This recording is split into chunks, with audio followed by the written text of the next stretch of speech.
तपाईहरुले सबलाई मेरो च्यानल द वेदांत साइन्समा स्वागत छ। 2025 मा भएको इरानमा इकोनोमिक क्राइसिसले इरानले चाहिँ धेरै कुराहरू चाहिँ भोग्नु परेको थियो। त्यो अवस्थामा भोकमरी लगायत अरू आफ्नो जीवन यापन गर्नका लागि चाहिने धेरै आधारभूत आवश्यकताहरू कमी भएको थियो।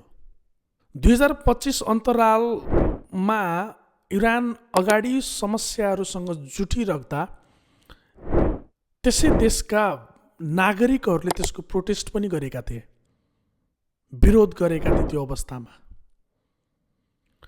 र इरान र अन्य गल्फ कन्ट्रिजबाट इन्डियाले क्रुड ओइललाई चाहिँ आफ्नो कन्ट्रीमा इम्पोर्ट गरिरहेको थियो। त्यो अवस्थामा इरानबाट आइरहेको क्रुड ओइल चाहिँ इन्डियामा सेल हुने भएकाले इन्डिया र इरानको सम्बन्ध राम्रो भइरहेको थियो। तर केही समय पश्चात के हुँदैछ भन्दाखेरि चाहिँ त्यो समय बितिराख्दा इन्डिया इजरायल गएर आफ्नो मिटिङ गरेर आफ्नो केही भाषणहरू दिइरहेका छन् त्यही अवस्थामा। र त्यो समय बितिसकेपछि इजरायलले अमेरिकालाई बारम्बार एउटै कुराले चाहिँ के भनेको छ भन्दा इरानमाथि कुनै न कुनै किसिमले न्यू खोज्नलाई उक्साएको चाहिँ देखिएको छ। त्यहाँ तपाईँले आर्टिकल्स रिसर्चहरू गर्नुभयो भने त्यो चिज पाउनुहुन्छ। र अमेरिकालाई उक्साइराख्ने क्रममा मिटिङ्सहरू भइराख्ने क्रममा अमेरिकाले इरानमाथि चाहिँ एट्याक गर्छ। एट्याक गरिसकेपछि अमेरिकाले इरानको स्कुलमा पनि बम्बार्डिङ गर्दाखेरि स्कुलमा विद्यार्थीहरू लगभग 200 जना भन्दा बढीको मृत्यु हुन्छ। त्यो अवस्थामा त्यहाँ संसार कुन तर्फ गइरहेको छ अहिले हामी जस्तो र हाम्रो जस्तो सामान्य कन्ट्रीले यो सोच्न नै सकिरहेको छैन। के हाम्रो पुर्खा या हाम्रो इतिहासले भनेको कुरा कि सही थियो त?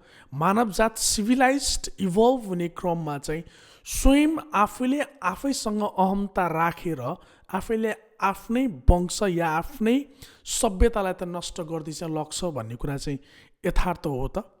यो कुरा चाहिँ अहिलेको समयमा प्रमाणित भएको छ।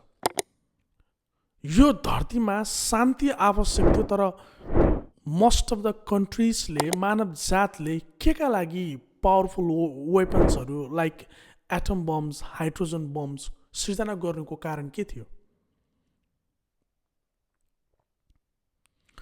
यसको जवाफमा इरानले चाहिँ के गरेको छ भने इजरायल लगायत most of the gulf countries like Dubai, Abu Dhabi, Qatar, Kuwait, most of the countries जहाँ चाहिँ अमेरिकन क्याम्पहरू बसेको छ त्यो कन्ट्रीमा चाहिँ इरानले चाहिँ आफ्नो क्षेप्यास्त्रबाट चाहिँ त्यहाँ प्रहार गरेको छ।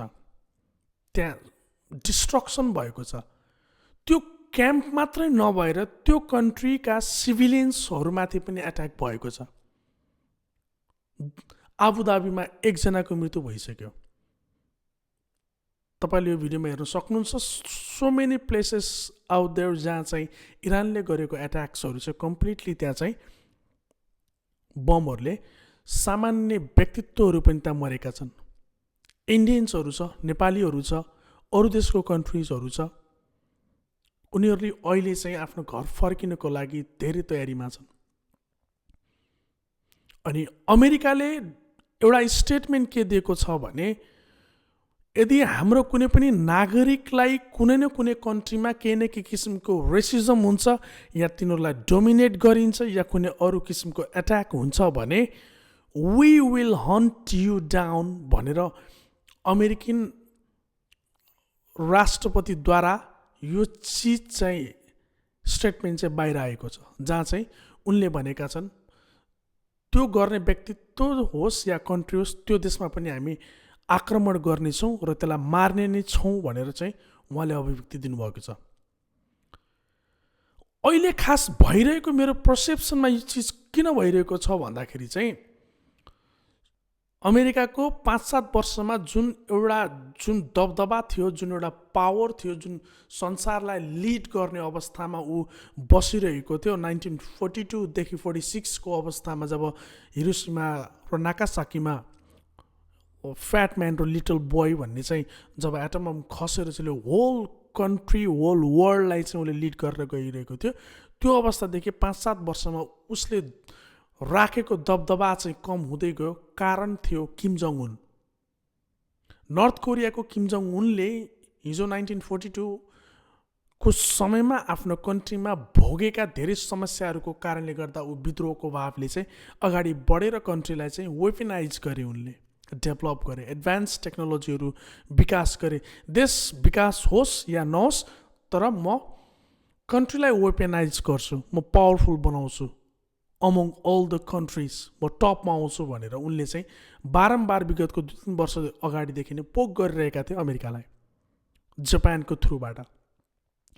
त्यो गइराख्ने क्रममा जब हुँदै गइरहेको थियो, अमेरिका 5-7 वर्षमा चाहिँ उसको दबदबा चाहिँ कम हुँदै गयो। धेरै कन्ट्रीहरूबाट उसको त्रास चाहिँ कम भयो। ऊ नम्बर 1 थियो हिजो भने 5-7 वर्षमा उसको इमेज कम्प्लिटली डाउन भयो। इकोनोमिकल्ली, वेपन्सको कुरामा या रिसर्च सेन्टरको कुरामा, टेक्नोलोजीको कुरामा कन्ट्रिज लाइक चाइना, रसिया और European countries like Brazil, Italy, Norway, south Asian country, India, यो एडभान्स हुँदै जाने क्रममा चाहिँ उसले चाहिँ धेरै कुराहरूबाट चाहिँ आफूलाई पछि फिल गर्यो। त्यो पछि फिल या एकदम आफ्नो दबदबा कम भएको उसलाई महसुस भइसकेपछि अहिले विभिन्न कारणबाट उसले चाहिँ संसारभर चाहिँ के गर्दैछ भन्दाखेरि चाहिँ आफ्नो पावरलाई उसले सो गर्न खोजिरहेको छ। हिजो ओसामा बिन लादेन जस्तो व्यक्तित्व आफ्नो कन्ट्रीका लागि चाहिँ सही व्यक्तित्व थियो। ओसामा बिन लादेनलाई पनि गलत तरिकाले चाहिँ प्रेजेन्ट गरियो र त्यहाँ एउटा कुनै कन्ट्रीको पावरले गर्दा, दबदबाले गर्दा, त्यसले गरेको दुर्व्यवहारले गर्दा सहन नसकेर एउटा टेरोरिजमको चाहिँ विकास भयो, एउटा सङ्गठन विकास भयो। जसरी अहिले इजरायल या इरान सबै मिलेर इरानमाथि जुन गरिरहेका छन्, इरान पनि भोलि सङ्गठन भएर भोलि त्यो चिज स्वरूपलाई चाहिँ उसले विकास गर्छ, एउटा सङ्गठन बनाएर चाहिँ भोलि ठुलो विध्वंस मचाउन सक्छ या सक्दैन भन्न सकिँदैन। किन मान्छेको आक्रोश, रिसलाई उसले दबाएर राखेको हुन्छ। एउटा कुनै न कुनै अवस्थामा गएर त्यो विस्फोट हुन्छ। अहिले अमेरिका, इजरायल, इन्डिया इन्डिरेक्टली इरानको नजिक इन्डिया भए पनि इन्डिया चाहिँ विगतको धेरै वर्षदेखि चाहिँ न्युट्रल बस्दै आएको थियो। तर अहिलेको समयमा इजरायलमा भएको मिटिङ्सले चाहिँ इन्डिरेक्टली चाहिँ त्यो चिजलाई चाहिँ समर्थन गरेको भन्ने कुराहरू चाहिँ बुझाइरहेको छ। यो मलाई मेरो पर्सेप्सनमा के लागिरहेको छ भने यदि कन्ट्री पावरफुल छ, इकोनोमिकल्ली स्टेबल छ भने उसले यो ग्लोबलाई, यो पुरै धरतीलाई पिसमा लग्नुपर्ने हो। इन्भाइरोमेन्टलाई क्रिएट गर्नुपर्ने, इन्भाइरोमेन्टलाई के भन्छ सिस्टमेटिक वेले ब्यालेन्स गर्नुपर्ने हो, सेभ गर्नुपर्ने हो, इकोसिस्टम ब्यालेन्स गर्नुपर्ने हो, सेभ गर्नुपर्ने हो, नेचुरल रिसोर्सेसको माइनिङ्सहरू चाहिँ कम गर्नुपर्ने हो, अल्टरनेट सोर्स अफ एनर्जीका कुराहरूलाई लगेर अगाडि जानुपर्ने हो। तर यहाँ के भइरहेको छ भने आउने हजारौँ वर्षसम्म आफूलाई त्यो टप लिस्टमा राखेर होल वर्ल्डलाई चाहिँ लिड गर्नका लागि उनीहरूले ऊर्जा, एनर्जीको लागि चाहिँ सबै चिजहरू लडिरहेका छन्। बाहिरी सतहमा भइरहेको कुराहरू त पोलिटिकल, रिलिजनका कुराहरू भए या अरू कुनै सभ्यताका कुराहरू भए, यो आधारलाई उनीहरूले चाहिँ बाहिरी तहमा सामान्य व्यक्तिलाई चाहिँ भ्रममा राख्छन्। तर इन्डिरेक्टली त्यहाँको माइनिङ्सहरू, नेचुरल रिसोर्सेसलाई चाहिँ कब्जा गर्ने भन्ने चाहिँ उनीहरूको मेन कारण हुन्छ। तसर्थ अहिले इरान, इजरायल र अमेरिका भइरहेको लडाइँ भनेको कम्प्लिटली रङ भइरहेको छ। They are more advance, more developed, highly educated. तर स्टिल उनीहरूले गरिरहेको कार्यले तपाईँ हाम्रो जस्तो सामान्य राष्ट्रहरू चाहिँ ठुलो धरापमा पर्न सक्ने समस्या छ। अब यो चिजलाई अहिले कसरी हामीले लगेर जाने, हामीले कसरी यो चिजलाई रोक्न सक्छौँ भन्ने कुरा चाहिँ कम्प्लिटली एउटा कुनै सेन्स नै बुझाउँदैन, सेन्स नै दिँदैन यसले।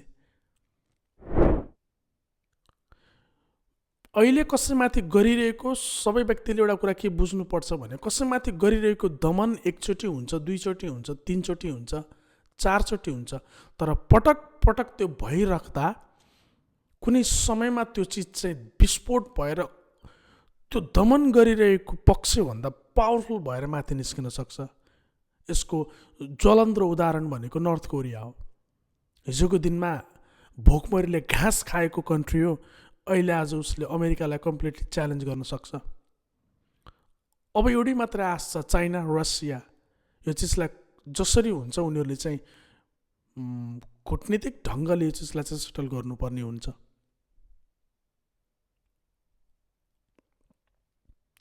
अहिलेको लागि यति नै, फेरि अर्को भिडियोमा भेट हुने नै छ। तबसम्मको लागि बिदा दिनुहोस्, नमस्ते।